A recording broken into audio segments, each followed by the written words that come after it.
Our top story, Israelis are out on the streets, queuing up once again for the fifth time in less than 4 years. The government, of course, has collapsed in that country and it's a new election. But with old issues, there are four key players in the Israeli political contest. Benjamin Netanyahu, who's trying to make a comeback. The current Prime Minister, Yair Lapid, who is seeking re-election. The current Defense Minister, Benny Gantz, who is eyeing the top job. And Itamar Ben-Gvir, a far-right leader targeting his niche base. All eyes are mostly on former Prime Minister Benjamin Netanyahu. He has served as Israel's premier longer than anyone else in the country's history, though he is in the middle of several corruption cases at the moment.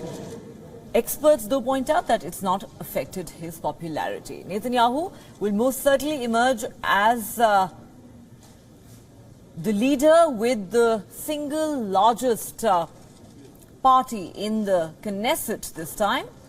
The Likud party is likely to win about 30 seats, a quarter of the total. Netanyahu has vowed to expel leaders who are disloyal to the country. Giving a tough fight to Netanyahu is current Prime Minister Yair Lapid. His last time's ally, Naftali Bennett, is not running this time, so Lapid is at a desperate disadvantage. His calculations are hanging by a thread. Even a slight drop in turnout would be enough to push him out of the Knesset. Israel has a parliamentary system made up of many parties, none of which have ever received enough votes on their own to secure a majority.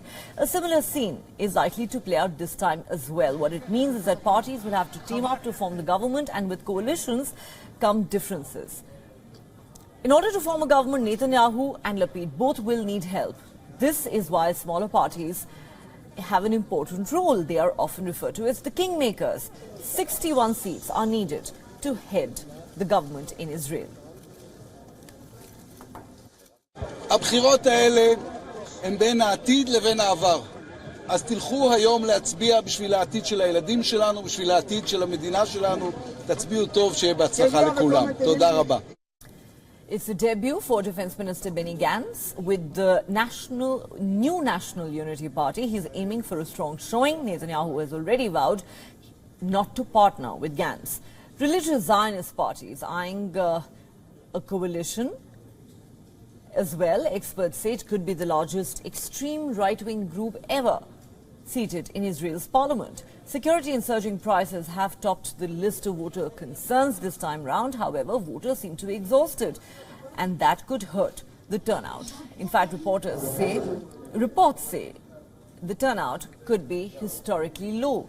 Voters say the elections have become pretty much like rolling the same dice over and over again.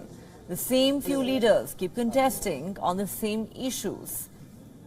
Decades-old issues with Palestinians is a common topic of flare-up. 3 Palestinian blocs are also running this time, but their prospects don't look very bright. The parties are unlikely to garner enough votes to pass the threshold to enter parliament. The last election was the first time an Arab party was part of the ruling coalition. This year, that looks unlikely.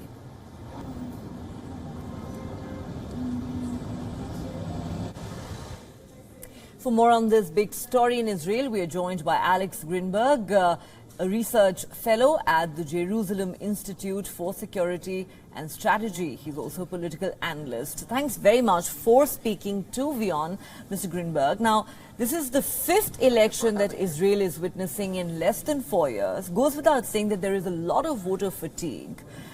And if the polls are anything to go by, no single party is likely to have a complete majority, something that Israel has witnessed over and over again, despite the fact that the people of that country desperately seek political stability.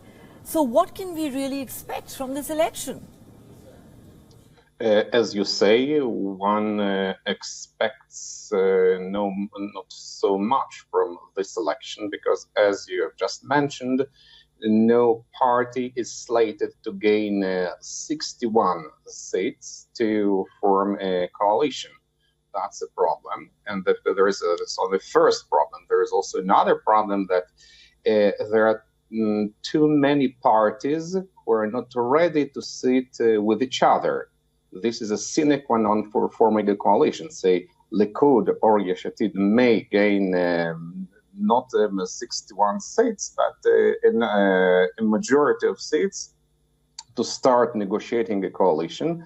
But there are parties who are not ready to sit with each other. For example, ultra-Orthodox parties are not ready to form a coalition with the Israel Beiteinu party of Avigdor Lieberman, and so on. So this is the main obstacle for forming a coalition.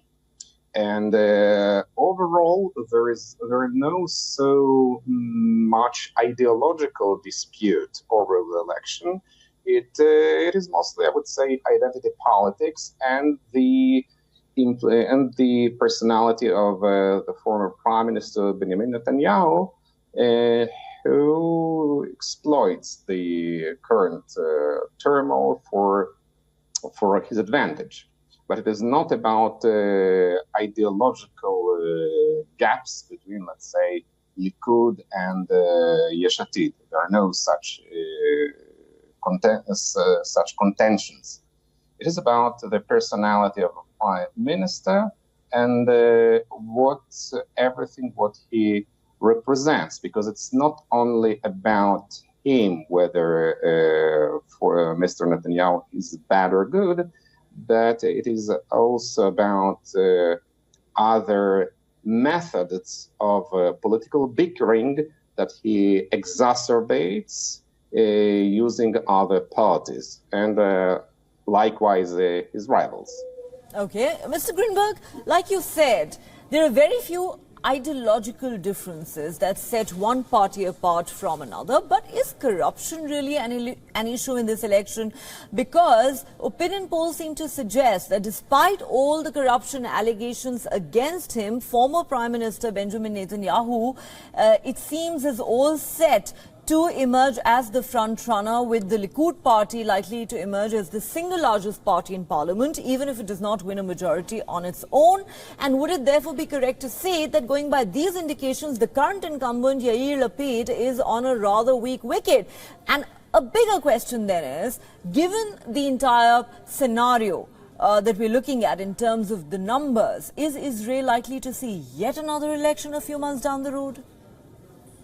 I think, yes, unfortunately, Israel may see another election if none of the parties gains a majority. And so we'll have another turmoil of bargaining between two major parties who will be ready to start negotiating a coalition.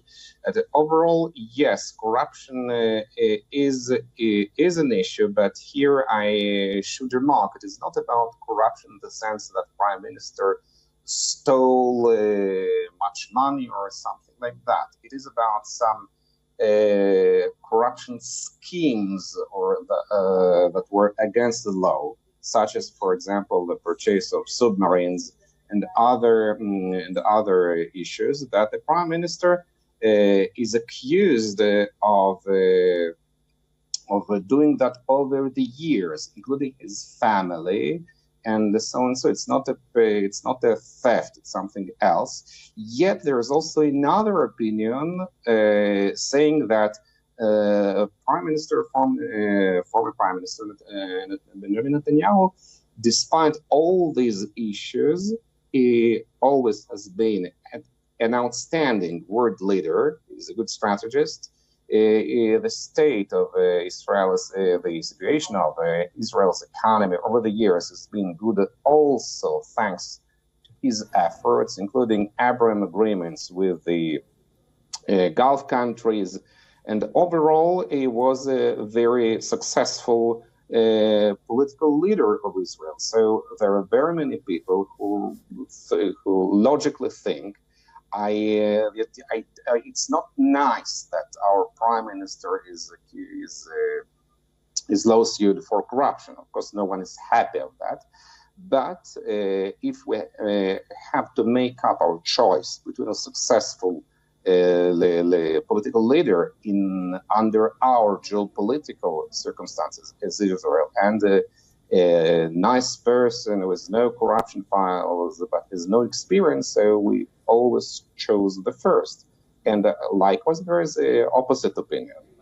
And so it's very difficult to discard one of these opinions. The two are valid, and the question is what will be more decisive in this election. We don't know, because the situation, as you see the polls as of now, it may change over hours. So it's I'm very cautious as not to try to guess or to prophesize what will. All right, you would certainly not want to stick your neck out and predict the outcome of this election. It is all up in the air, but yes, we will have to remember that Netanyahu has been the longest serving Prime Minister of Israel, and it does look like these corruption allegations haven't dented his popularity much. Therefore, could he pull off a comeback? But a bigger question still remains: will political instability continue to haunt Israel for some time to come? Thank you very much, Alex Greenberg, for joining us on WION. Thank you.